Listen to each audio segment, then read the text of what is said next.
Good evening and welcome to the Gold Goats and Guns Hour here on YouTube and DLive. My name is Tom Luongo. It is Friday, September 6th, 2019. I'm sorry for the false start, but I was trying out some new stuff with YouTube and I screwed it all up and I had to undo what I redid. So let's just boomer tech, guys. It is what it is. All right. Well, tell me that this is coming through properly and we'll go from there. So there it is. That goes away. That comes in. Pop the chat out. Bring it over here. All right, all. How is everybody? We're going to talk about Brexit tonight because what else would we talk about given everything that I've written about this week? All right, let's get started. So we're going to talk about Brexit. We're going to talk about all the things that have happened and I think are going to happen. And it's going to be interesting to see how this gets across the finish line. I have a couple of theories. I've been talking about them all week. And we're, order! God, that's funny. And we'll see where we can go. So as always, before we get started, you can follow my work over tomluongo.me. You can follow me on Twitter at TFL1728 whenever I'm arsed to tweet. You can follow me over at moneyandmarkets.com. I usually publish an article on Fridays as well as strategicculture.org.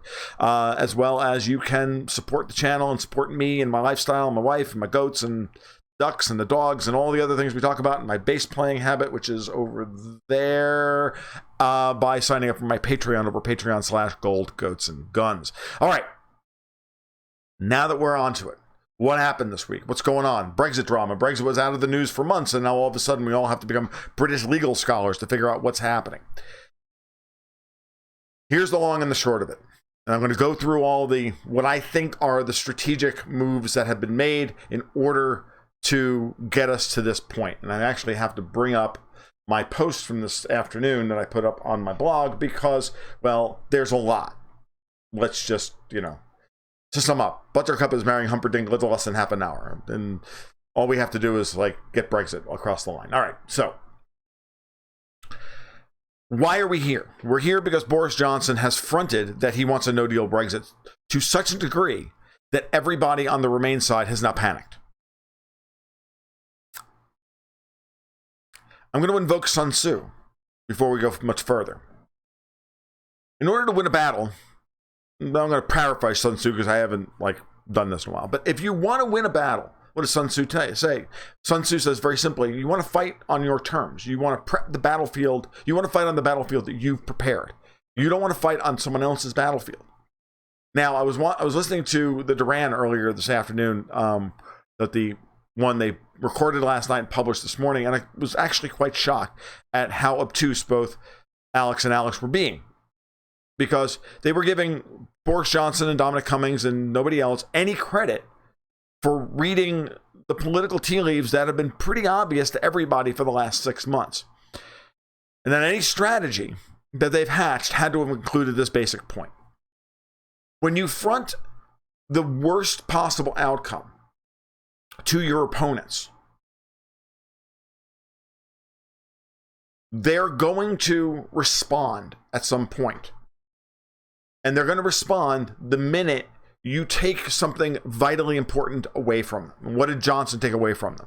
He took away not only Parliament being under recess by proroguing Parliament, he also took away 5 critical days in which Parliament could read and react to whatever it was that he wanted to do by proroguing Parliament until the 14th of October, knowing full well that the European Summit was on the 17th and 18th of October, which is when the potential for him to go to the EU and hash out a deal would occur. And they wanted to have a say in this matter. Now, we all know that Parliament itself is deeply unpopular, the version of Parliament. And that at least half of the people who are currently sitting in Parliament won't be sitting in Parliament after the next general election. Okay? I think the numbers are probably close to half at this point. And the reason I say that is because no less than 490 constituencies voted for Brexit. And 490 people are in Parliament, approximately, who are Remainers. 21 of them have been purged from the Tory party. Now, if you're Boris Johnson and you want to deliver Brexit, if your overriding goal is to deliver Brexit, maybe Johnson's overriding goal is to deliver some form of Brexit he can take credit for, a la Donald Trump. If you're Boris Johnson and you want to create and you want to effect Brexit, it may not be the Brexit that I want, it may not be the Brexit Nigel Farage wants, it may not be the Brexit that a lot of people want, but if you want to achieve that goal, and you've seen what's stymieing that goal, which is that you have a significant part of the Tory party that is Remain, staunchly Remain, who virtue signal that they want a deal, which is bullshit. They don't want a deal. They want to Remain. Then second, you've got a parliament that is overwhelmingly Remain. You've got the Liberal Democrats, you've got Tories, you've got Labour, you've got the SNP, the Scottish National Party, you've got all these people. So, this is battleground that they've prepped. They've prepped this battleground. The EU is not going to negotiate, not going to move off their negotiating stance when they have the British Parliament in their back pocket doing their bidding. So now you have to shift the battlefield. You have to shift the battle to some other location. How do you do that? You do that by saying, we will go out on the 31st of October, come hell or high water, under whatever terms everybody can agree to. And if nobody can agree to anything, then default is we go out without a deal. If you don't want that, we got to do something else. How do you do this? How do you affect this? How do you get to that point where you can shift the battlefield and take control of the battlefield away from your opponents? Simple. You take away their major source of power, which is introducing legislation in Parliament. You force them and you run the clock out on them on time and say, look, I'm going to prorogue Parliament until the 14th. We're going to go to the European Summit on the 17th. Try and negotiate a deal. I want to go in with Boris Johnson. I want to go in with all of my tools at my disposal. I know full well that y'all are working against me. So you're not going to have any time. They lose their minds because that's been their key, right? Their key virtue signals that we need democracy. We need to have the ability to argue about this and talk about it and debate it and all of these things. We have to do all of this stuff. But here's the problem. So Johnson says, okay. Johnson says, no, we've argued enough. We were at an impasse. We're going to shut this parliament down. All pending legislation is going to be killed off. And that's going to be the end of it. You're not going to be able to sit here and play games, bringing the same different versions of the same bill through. We're going to take all the power away from John Bercow to rewrite British parliamentary procedure. We're taking that away from him. We're proroguing Parliament for 5 weeks and we're starting all over. So any legislation and any opportunity you want to stop me from taking this country out on a no-deal Brexit and negotiating with the EU from that perspective at the last hour, you got to do it now. No time. Time's up. You're done. What's your last play? And they did so. They brought this bill forward by Hillary Benn and the Ben Burt bill. The guy who I hear Ben Burt, all I can think of is Star Wars. He's a sound editor for Star Wars. A legend in the movie industry. Man created all sorts of technology that is brilliant. In doing this, Johnson is turning around as a prime minister who was not elected, who does not have majority consent. He comes out with no political mandate whatsoever. Parliament thinks that they've got this lame duck, for lack of a better term. This is a guy that's we're going to get rid of him at the next general election anyway, because he doesn't have any political mandate.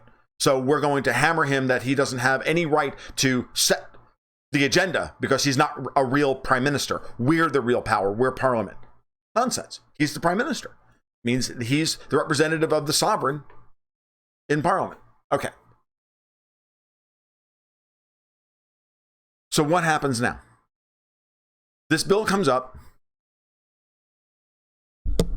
and a whole bunch of people from a whole bunch of Tories vote with the Remainers. to finally put an end to it. And this bill is horrific.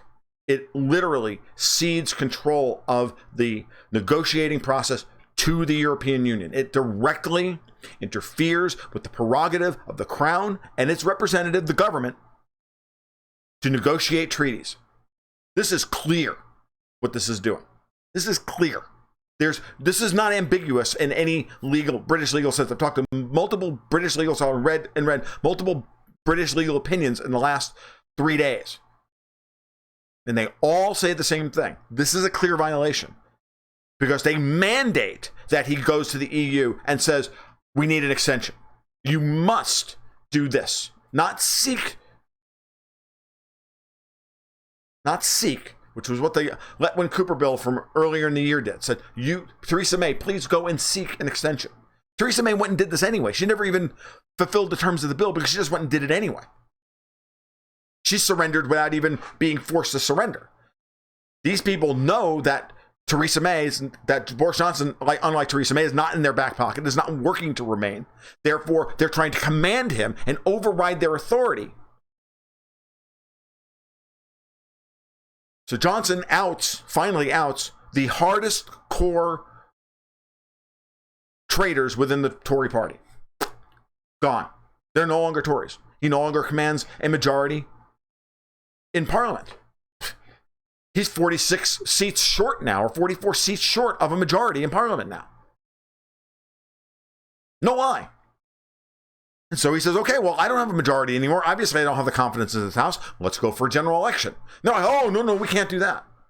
Bingo. Now, all of a sudden, we're on Johnson's playing field. We've now shifted from Soldier Field in Chicago to the Meadowlands in New York, and Phil Simms is quarterback. I'm just going to, I'm going back to my youth now. Okay? Got news for you. Dick is fucked. So, all right. So, that's where we are. We're on our field. It's now home field advantage. It's not the big green monster anymore. It's Death Valley and the short porch in left field in Yankee Stadium. I can make whatever fucking sports reference you want me to make. I can do it. I've done them all at some time in my life, even though most professional sports categorically suck. All right. So,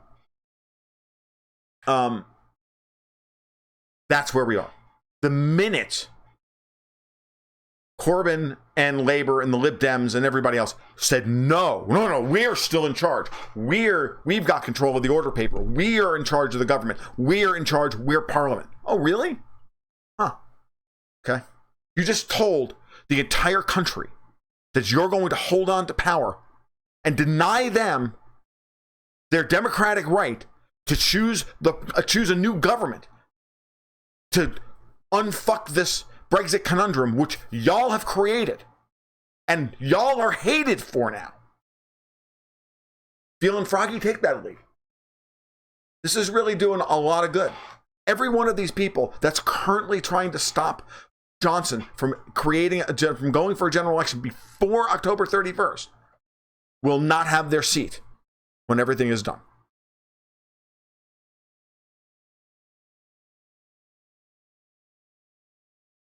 So,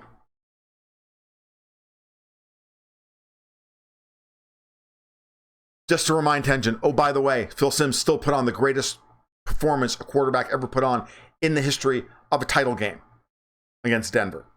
22 of 25 for 228 yards and 3 touchdowns and no interceptions. Most brilliant fucking performance you ever saw out of a quarterback playing a high-risk, low-reward offense like the Giants had. Remember, they went to the Super Bowl with 3 fucking running plays. 3 yards in a cloud of dust. And like 6 passing plays. It was the simplest offense. It was a 1970s offense, and they won that in 1990. But forget all that. Like, I don't know my fucking history. Yeah, no, brilliant performance.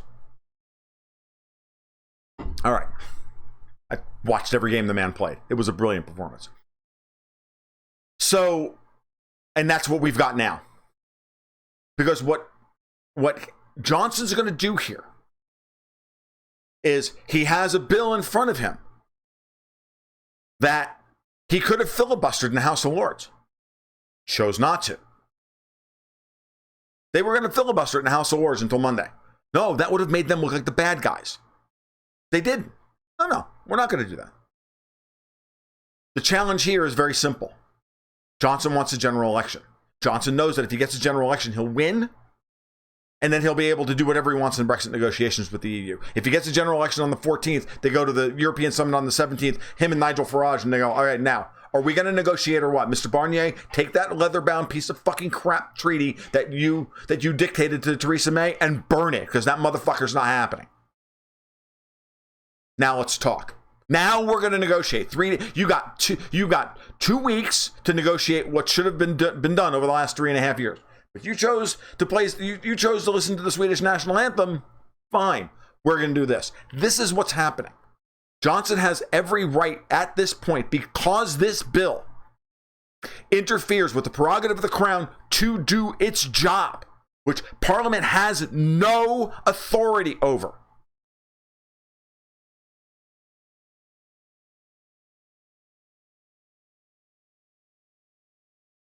He can sit on it. He can ask the Queen not to give her assent. He can just dare them to put him in the Tower of London. Does anybody think that that's going to be popular with the British people?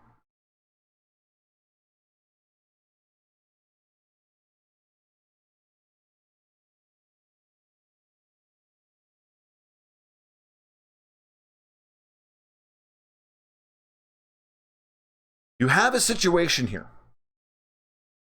You have a situation where you have the exact opposite of what normally happens.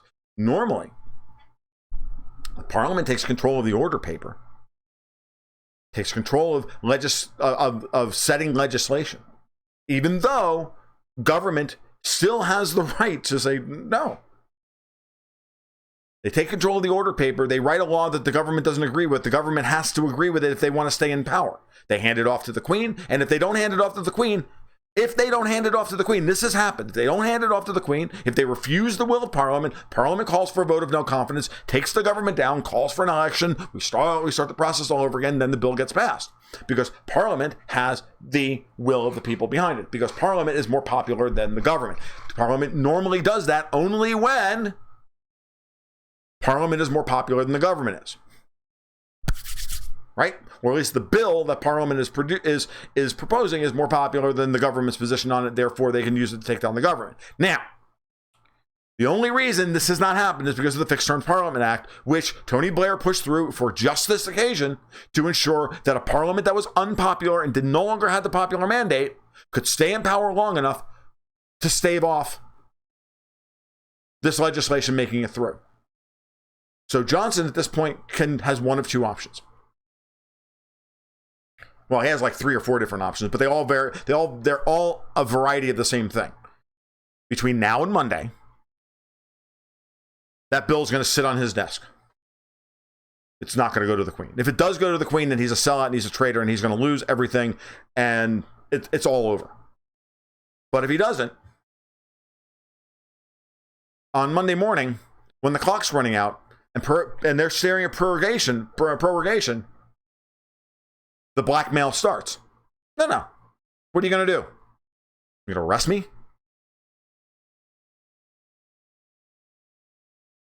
What are you going to do? You're going to put Jeremy Corbyn in power? Because he's the opposition. You're going to stitch together a government in the next 24 hours?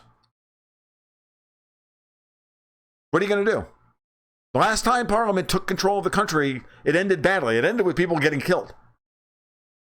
Jacob Rees-Mogg reminded everybody of this a few months ago. So, if you're Boris Johnson and go back and you look at what he's done, everything he's done since he was elected by the Tories to lead, he has done everything possible to put his opposition on tilt, to make them angry, to make them pissed off, to make them emotional, and to make them dangerous. You get your opponent on tilt, he does dumb things. He put Jacob Rees-Mogg in charge of Parliament. He hired Dominic Cummings, like the great Satan himself of British politics, of liberal British politics. And he's done everything imaginable to make them angry and to make them fear a no-deal Brexit, which is exactly what you want them to do, which is exactly what you want to do strategically and tactically if your strategy is to affect Brexit. Because waiting in the wings is Nigel Farage looking at everybody going, okay, keep doing this. You're just going to make me prime minister. And then you're in a world of hurt. Then you're in a world of shit. Then what happens? What do you do then? What rules do you break then? What do you do? These people have become vandals. They are willing to burn down 400 years of parliamentary history in order to stop Brexit. And of course, the EU is very happy to do this. George Soros wants this to happen. He wants to destroy all of these institutions and replace them with new ones. That's what he wants. These people are vandals in every fucking sense of the word.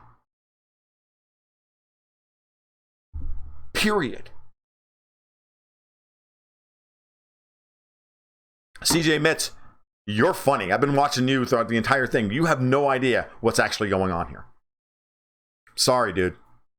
Farage is absolutely closer to becoming prime minister than anybody wants to admit. If you don't think that's true, then you don't understand why has Jeremy Corbyn not called for a general election since March.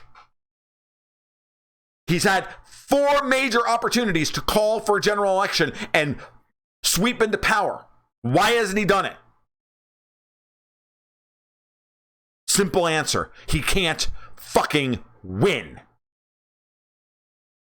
He had every opportunity to do it in March. Then he could have done it in June. He could have done it in July when Johnson took power. He could have done it on September. He could have done it last week. Didn't do it. Why? Knows he can't win. He knows that no deal Brexit is more popular than he is. No fucking way Joe Swinson and the Lib Dems become the majority party. There's no potential coalition. They've all done the electoral math. They can look at what's happening in the Midlands right now. Farage is going to take the Midlands away from Labour. Him taking the Midlands plus whatever Johnson gets as the leader of the Conservatives, that's easily 350 seats. Easy. They walk into Westminster. They tell everybody to go take a flying fucking leap. The SNP freaks out and does and gives everybody 2 fingers up and they smash Scotch bottles and bring in and fuck sheep and they do what Scots do and everything goes crazy. But Brexit fucking happens. Most likely. That's why they're scared to death of a general election. That's why they don't want it to happen now. They want it to happen on their terms when they think they can get the best result. But the best result will be if they fuck up Brexit on the 31st of October and they move it into November and try for a general election, then they will lose and either Johnson and Farage will win anyway. They will win with a slimmer majority than they would have gotten on the 14th of October or 15th of October, but they'll get one anyway. Because absolutely in every way, when you look at the parliamentary math on a seat-by-seat basis, there's no fucking way in hell Labour can win an election today. None. Zero. None. Not after this shit show. Not after coming out as the evil mustache-twirling fucking feckless bitches that they are for having done what they've just done. Knowing full well, everybody can see it. When you have a stated policy by Labour at this point that what they want to do is go back for a deal, and then hold a second referendum and vote against their own deal. That was that was on BBC Question Time last night. For fuck's sake. It's insane. It's exactly what they just pulled off in Italy. An unpopular parliament decided to stay in power and cut out the guy who's most popular in order to stay in power in order to do Brussels bidding. This is exactly what's going on. This is what power politics looks like when it gets to a point where it's beyond corrupt, where all that matters is the ideology, where all that matters is the end result, which is the EU is eternal. The reason that the EU has refused to give an inch in negotiations whatsoever is because they've known full fucking well that it had between 450 and 500 members of the British Parliament who would never vote for a deal stronger than the one that they currently have been given. They constructed a deal in such a way that it would never pass the British Parliament in order to ensure that Brexit didn't happen. It was designed from the ground up. It was designed with the complicity of the British Civil Service, Dominic Grieve, Michael Gove, and all the fucking rest of those assholes. Ken Clark, Philip Hammond, Theresa May, and all of them. They're all fucking traitors. Every goddamn one of them. Alistair Campbell, Tony Blair, the whole fucking lot of them. They all need to boil in fucking oil. Just on general principle.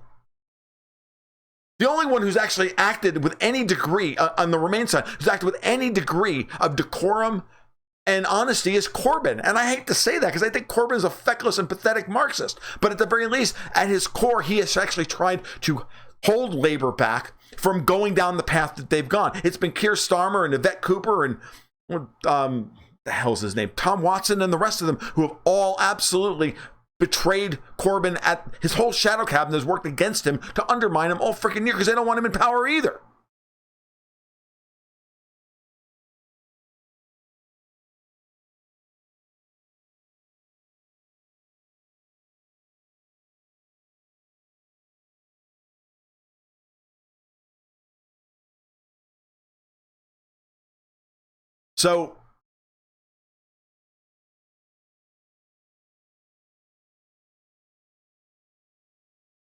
So this is the situation. And I know I've been going on about this for quite a while now. But if you watch, if you plan this all out, if you see what's happening here, it's very obvious that they planned for this outcome. And they're going to force a blackmail vote on Monday. I'll eat my hat if they don't. At least part. Why does the British deep state hate Corbyn? Because he's uncontrolled, just like Trump, just like Farage. That's why. And he's unacceptable to them.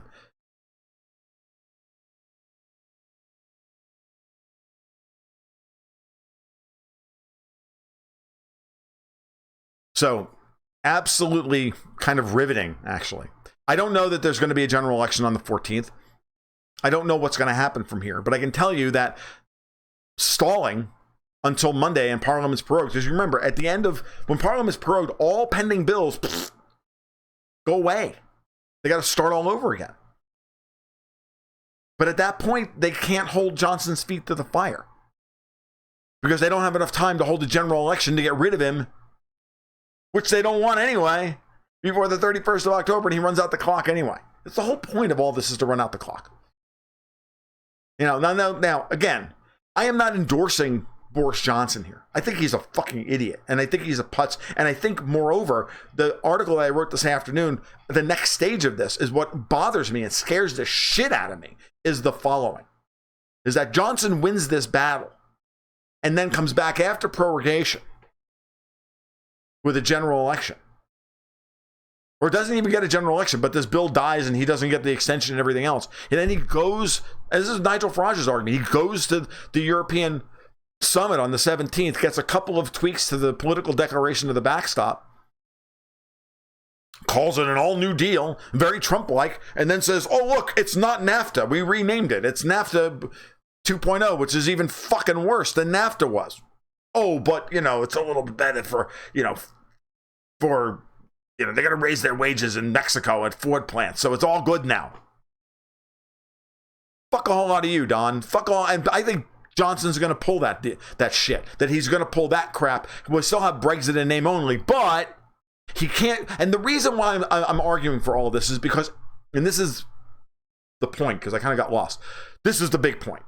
It's like, look at what's possible here. Not only can he be the man who delivered Brexit, pick some version of it. Hopefully it's something close to a WTO Brexit. He purges the Tory party of all of the other faction within the British deep state that he doesn't represent. Remember, multiple factions within the British deep state. It's like there's multiple factions within the American deep state. So this could all just be freaking, dick swinging amongst the various factions of the British deep state.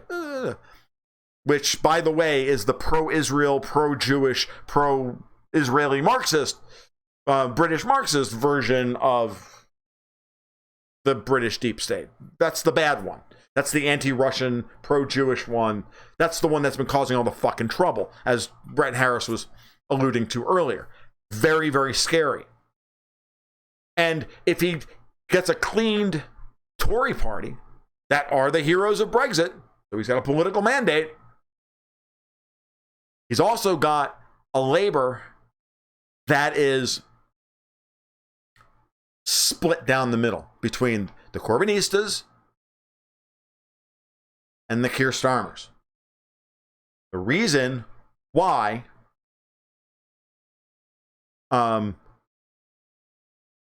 what's going on within Labour is really interesting. Johnson's okay with going for a general election if Boris agrees to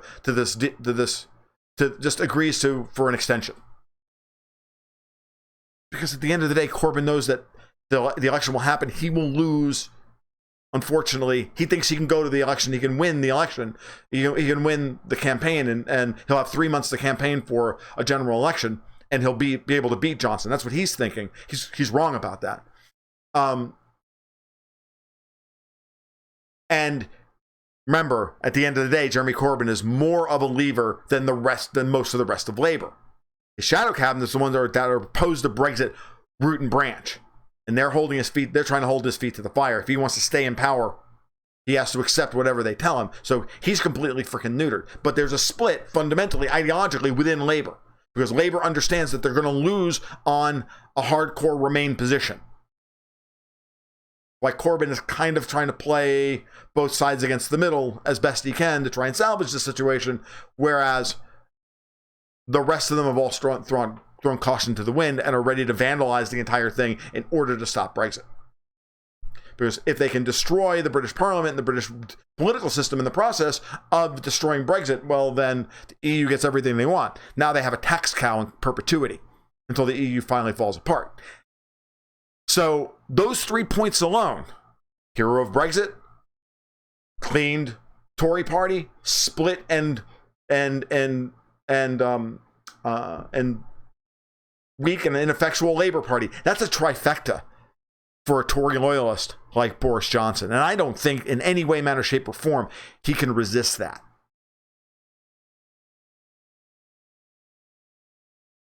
And if he has to make a deal with Nigel Farage and the Brexit Party to stay in power, get all that, I can see that happening. Okay?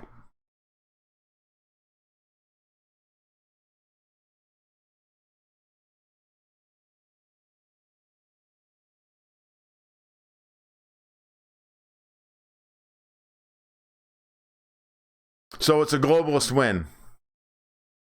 I don't know. We're going to find out however it comes down the pike. Because you got to remember something. If Nigel Farage is the real deal, and I have no desire, and I can't factor in the idea that Nigel Farage, after 25 years, has actually been a stalking horse for the pro-Jewish British deep state, and that he, spent 25 years of his life getting to this point so that he could finally, break fucking Labour. I just don't buy that argument. That somebody's been fucking throwing that argument out there like this is all kabuki theater because I'm like, that's the dumbest fucking thing I've ever heard. Period. It's just dumb. It's just stupid. Farage, if Johnson missteps here and Corbyn missteps, Farage is prime minister in 5 years.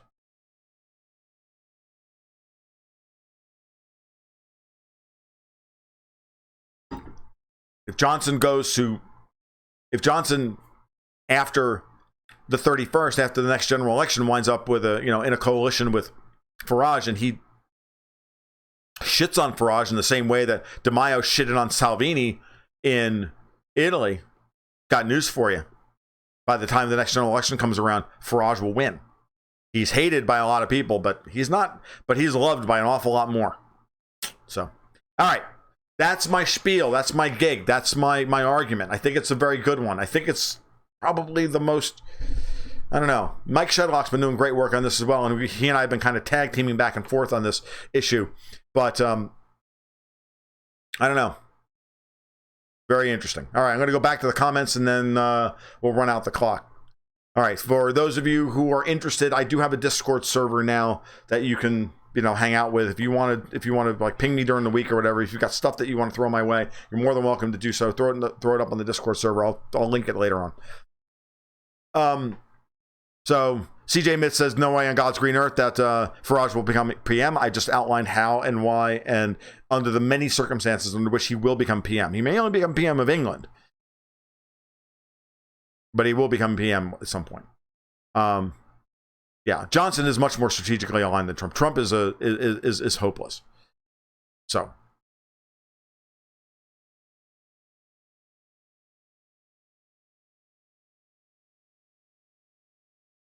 Nigel Farage is the most loved and hated man in Britain. He threw up a political party in months to run game against both parties and was unbelievably effective at it.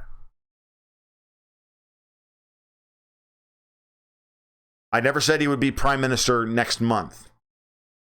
But 5 years? Absolutely. You got to remember that so much of our problems in the world today come from the British deep state. This is the problem I have with Boris Johnson. And, you can sit here and listen to Farage, and I listen to his radio show or watch his radio show pretty regularly. And I get a sense that he knows exactly what he's dealing with these people. He can't say everything that he wants to say, and he's very politic in how he says it. But if you read between the lines of the things that he says over and over and over again, those things are real. And I don't think he likes Boris Johnson any more than, and trusts him any more than, you or I could throw him. Fat fuck that he is. All right. Joanne Leone is here in the house tonight. And the great Joanne Leone is here. Reminding us that Tulsi Gabbard publicly stated that she's staying in the race till the convention, regardless of whether she's allowed in the debates or not. And of course, she's not allowed in debates because, deep state. And another Economist YouGov poll has her at 3% and Kamala Harris at 5%. Tulsi will do very well in the early states. She will upside surprise in places like Iowa and New Hampshire. There's no doubt in my mind. She's putting most of her time and energy into those states. It will be very similar to Ron Paul in 2008. I don't know that she'll win either of those states, but she will do much better than everybody is expecting her to do. It just never underestimate the power of sincerity, and never underestimate the power of just getting down to brass tacks and seeing people and talking to them. New Hampshire and Iowa are very small states, and if she's got good ground game in both of those states, she will do very well there, well enough to move on to the states after that. Oh, burning in oil, says Tweety Bird, would be too good for them unless it's used Chinese cooking oil. No, it should be heated petroleum oil so that they just stink awfully for the rest of their lives. Either that or with essence of goat, with essence of buck, because then they would gag and throw up a lot while they were being broiled alive. It would be great. Why does the British deep state hate Jeremy Corbyn? Because he's not controlled. Blair is the poster boy for the modern UK politician. He came into office as a little guy and then became fabulously wealthy after leaving because he did the work of the elites, because that's what you get. You get fabulously wealthy and rewarded for doing the work of these awful people who have gotten rich on printing money. It's that simple.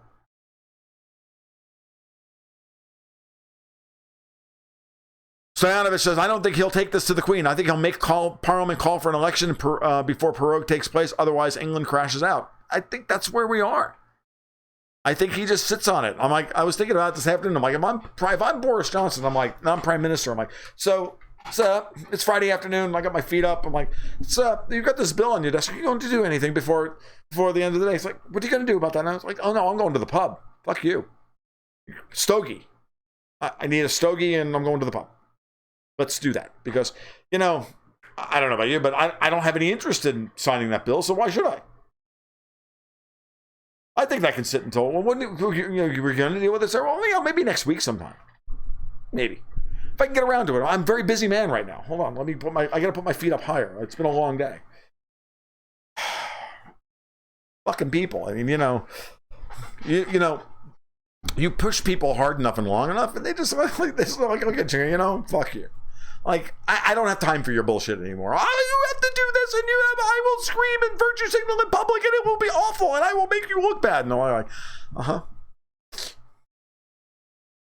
wow, must really suck to be you right now because your blood pressure is really high. Me, I'm like, I'm all good.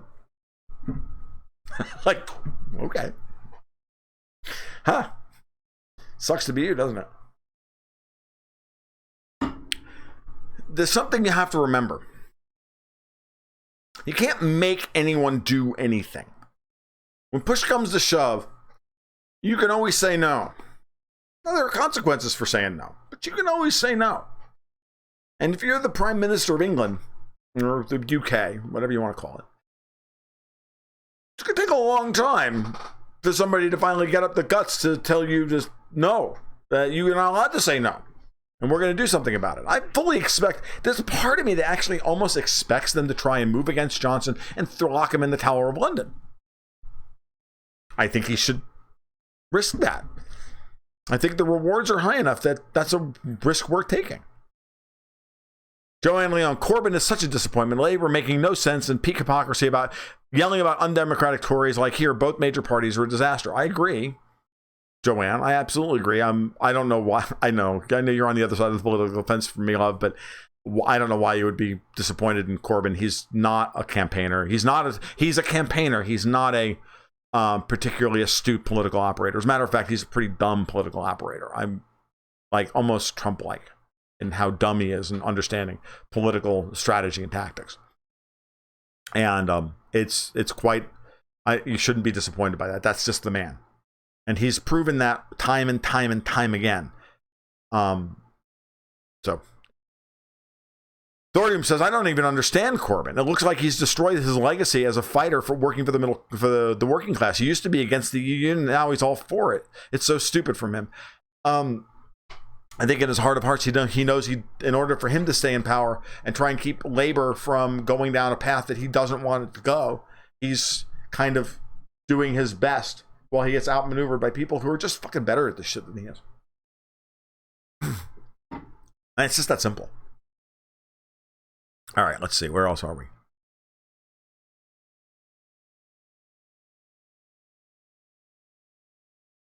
But I thought the UK Marxists were anti-Semitic. Yeah, that's the funny part. You'll note that the anti-Semitic stuff came up as purely, that actually all that shit started from Alistair Campbell and Tony Blair, because they're trying to get rid of the Corbyn wing of Labour. They're trying to get rid of all those people. And you're right, and Stoyanovich is right in that the EU is not long for this world regardless, but it does matter for England. It does matter for the UK, because at the end of the day, if they have an opportunity to not go down with the ship. Stoyanovich reminds us that that Farage is not an Eton clone. He's not from that part of the world. Jonathan asks, I'm sorry, Jonathan, you're asking a question that is not possible. You and I have talked about this on many occasions. I will say it to you again. You live in a state with the most onerous ballot access laws in the world.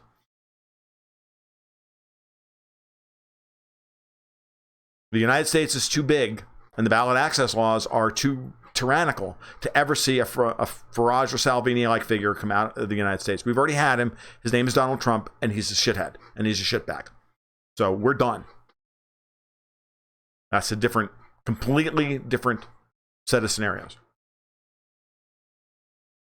Gordon Dimmack is good on Brexit reporting too, says Joanne from the Midlands. I have not seen Gordon, but I was watching a couple other people too, and they're also very, very good.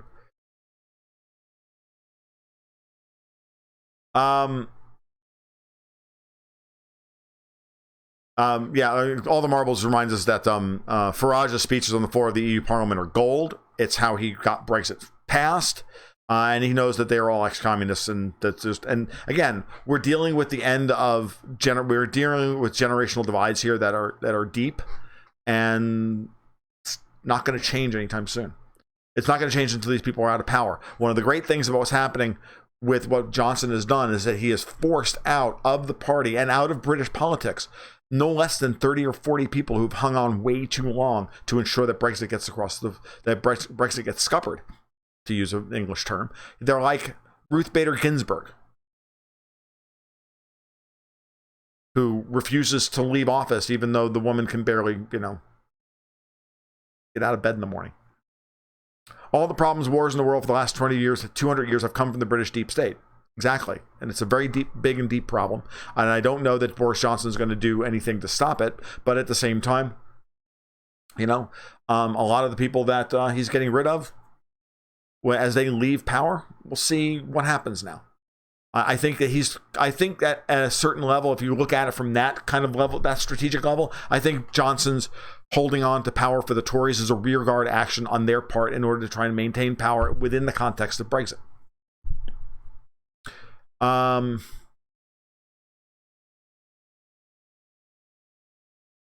So Freedom Fox and Patrick Vidian say, Patrick Vidian is happy for Tulsi Gabbard, and sincerity does absolutely count for a lot. And Freedom Fox goes one step further and says that Tulsi has sincerity, and she's being publicly targeted by the media and establishment that voters increasingly hate. It's the same thing with Nigel Farage. Everyone's blood pressure should be stable. We all know how this game eventually ends. Who knows when it comes, but it's inevitable now.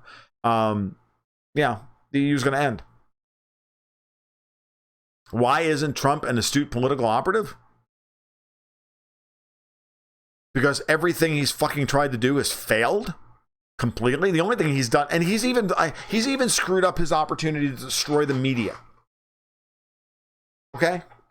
He's empowered the media by giving them truck and it doesn't do him any favors whatsoever to make the media look bad. We already hate them. Now he's empowered them against him by reacting to every goddamn stupid thing they say about him. And acting like the thin-skinned fucking narcissistic bully that he is. It's stupid. He's terrible. Tom Lee Stranahan is considering a run for president in 2020. I know he asked me about it the last time I was on Fault Lines. I said, yeah, you could run for the Libertarian Party president. You get a nomination. You can't be any worse than Gary fucking Johnson. I should be his Treasury Secretary.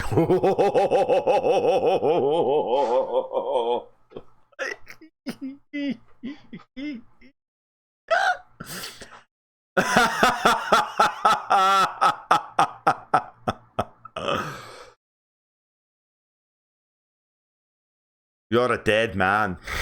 That's all I have to say. Oh, God.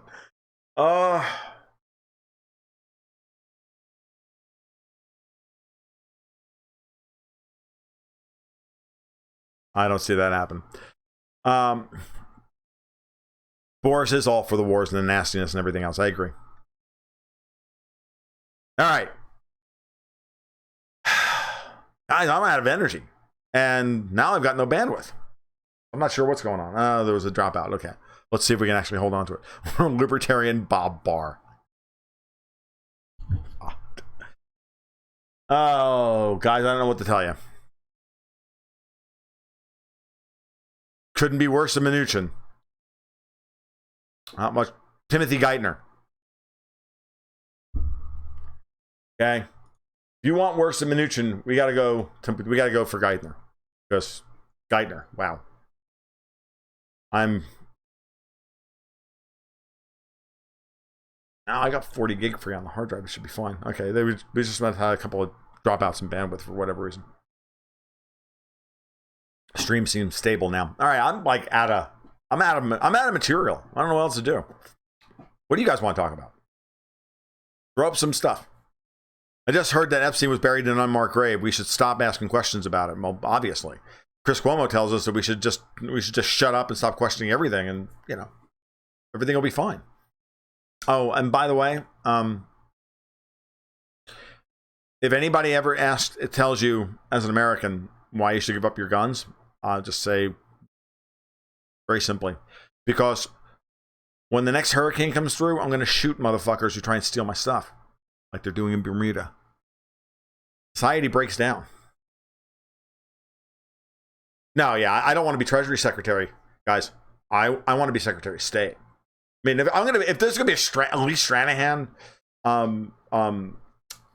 administration, dude, I want to be Secretary of State. I want to be Putin. Like, let's do this. Tell us a goat story.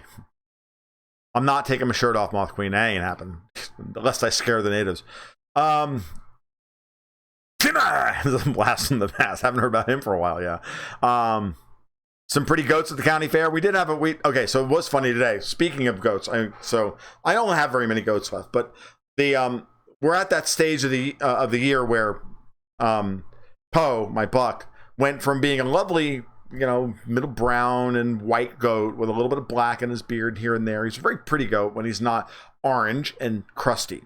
But we're into the orange and crusty season now. That means that the girls are starting to come into heat, and we're not out there since I don't milk them every day anymore. I don't really interact with them very often, as I used to, and Camille just feeds them in the morning and then we're done. So catching them for when they're actually in heat, if you're not handling them 2 or 3 times a day, is actually really quite difficult, right? And we have one little one who cannot be bred because, well, one, she's Poe's daughter, and that would be bad. And 2, she's 1/3 his size, and that would be bad. She's only like 9 months old. She's not big enough yet. So we were thinking about it this morning, and so this morning, Camille and I looked at it and we said, why don't we just lock Rose, the little one, up we have a sub paddock in our paddock where the goats are, with a hay feeder and a shelter and everything. It's usually where we lock the goats away to give birth. She's got plenty of room in there. And that way I can actually feed her peanut, and I can feed the shit out of her, and she can grow quick and everything and all that stuff. We'll lock her up in there, but then we'll just let Poe out of the buck paddock and let him roam free with the girls. That was fun. I forgot how much fun it is when the buck finally gets loose and gets to actually get across the fence to the girls. Oh. Farting, sniffing, goose stepping, the whole 9 yards. Oh, God, it was funny. He was chasing Grazer around the paddock for like 10 minutes. Both of them, by the time they were done, were panting. She's trying to get away from him. She kept running up to try and she kept running over to me. I'm standing on the other side of the gate because I know goddamn well I don't want to be anywhere near a 150-pound buck coming and slamming into my 100-pound doe and then taking my knees out, and then I got to go to the hospital. So I'm on the other side of the fence watching all this, and Grazer runs up to me like, Dad, protect me! No! Get him away from me! Like, 3 weeks, love, just let him get on you once in the next 3 weeks when you come into heat. In about 2 weeks, you'll feel differently. You'll want him for about 5 minutes, and then, then I don't need you anymore. But it'll be very interesting just to watch this play out. Like, love in the afternoon, it'll be fine. He'll get tired, and they'll eventually lay down, and that'll be the end of it. Because they can't really do this shit for very long in 95-degree heat. I mean, seriously, but he was so happy. And he's peeing on his face and the whole 9 yards. And it's just goats. Kind of looks like, high school and football practice. Except with more pee. All right. So El Vaquero trying to get us back onto geopolitics and away from goat politics. Did you see the accusation that China is intentionally getting fentanyl into the U.S. as a sort of chemical warfare? I saw that. Come on. I mean, we're at that point now where that kind of shit, no. Like, that's not what's going on here. Okay? There's a demand for opiates in the United States because a lot of people in the United States have lost hope. And that's the government's fault. The government never wants to take responsibility for what it's done. They always want to, always want to blame somebody else for the problem. So Trump is a classic blame shifter. He's never at fault in anything. Everything he's ever done is perfect. It's that weird Jerome guy. He refuses to lower interest rates to zero and print trillions of dollars so I can look brilliant. It's his fault the economy's starting to go into the shitter, and it's China's fault, and it's Russia's fault, and it's everybody else's fault, but it's not my fault, and it's not my fault. Yeah, all right, Don. Fuck off, asshole.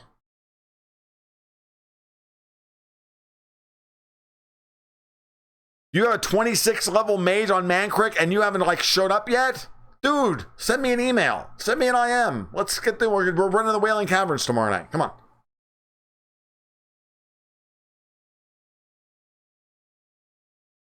So, funny thing. So, speaking of that, all the marbles has got to.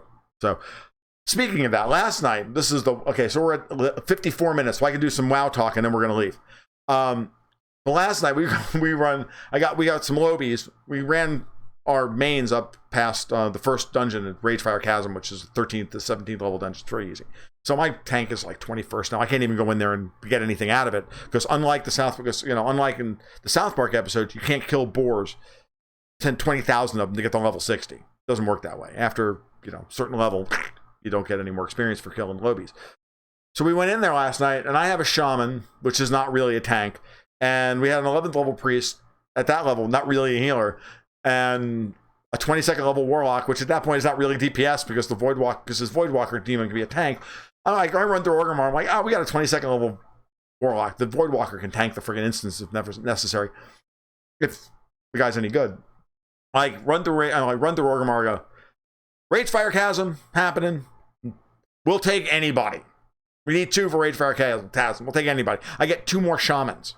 If you want to see, the World of Warcraft group is to have 3 shamans, a warlock, and a priest. It's like a fucking joke for 3 warlocks, 3 shamans, a warlock, and a priest walk into a dungeon. And everybody dies. I mean, that's like the joke. And then everybody dies. No, we just went in and what the fuck mooned the place. It was great. Because we had 3 freaking shamans. It was beautiful.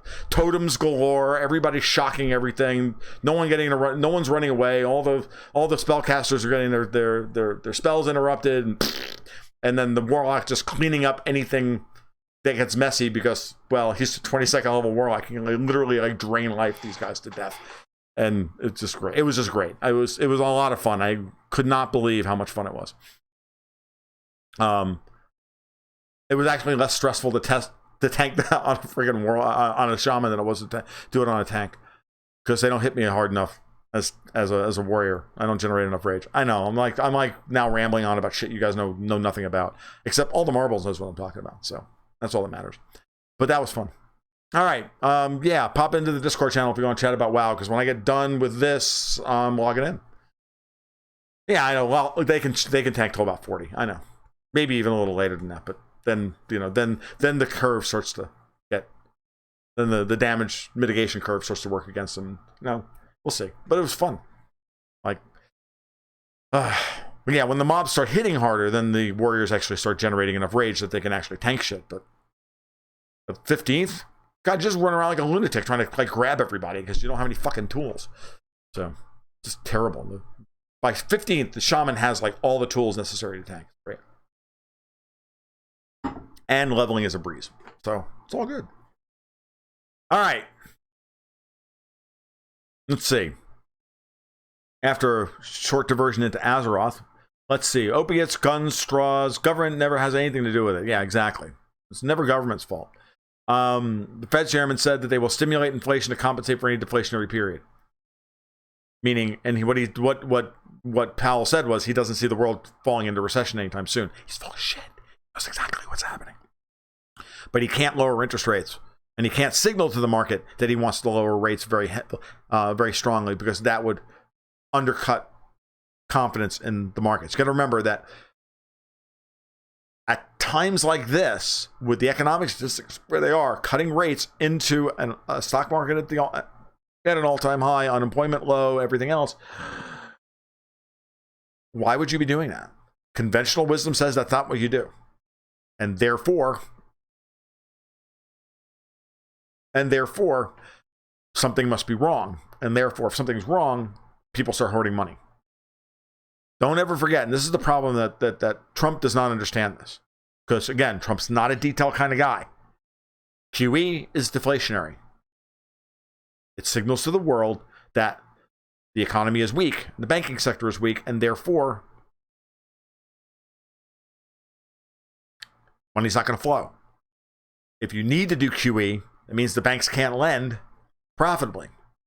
Just shoring them up because the money's all going to pay for debt servicing.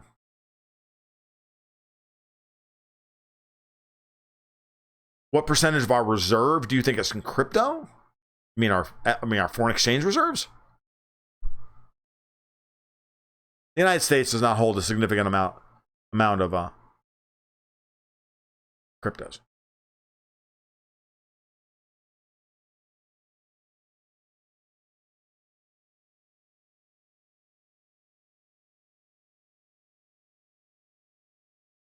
Oh, you guys are talking about Serbia and Kosovo. Okay. All right. Well, fair enough. So we're done. It's an hour right now and 1 hour. Cool. I'm done. I don't want to talk about this stuff anymore. I gotta like write another article in the morning and all the other kind of stuff. So, if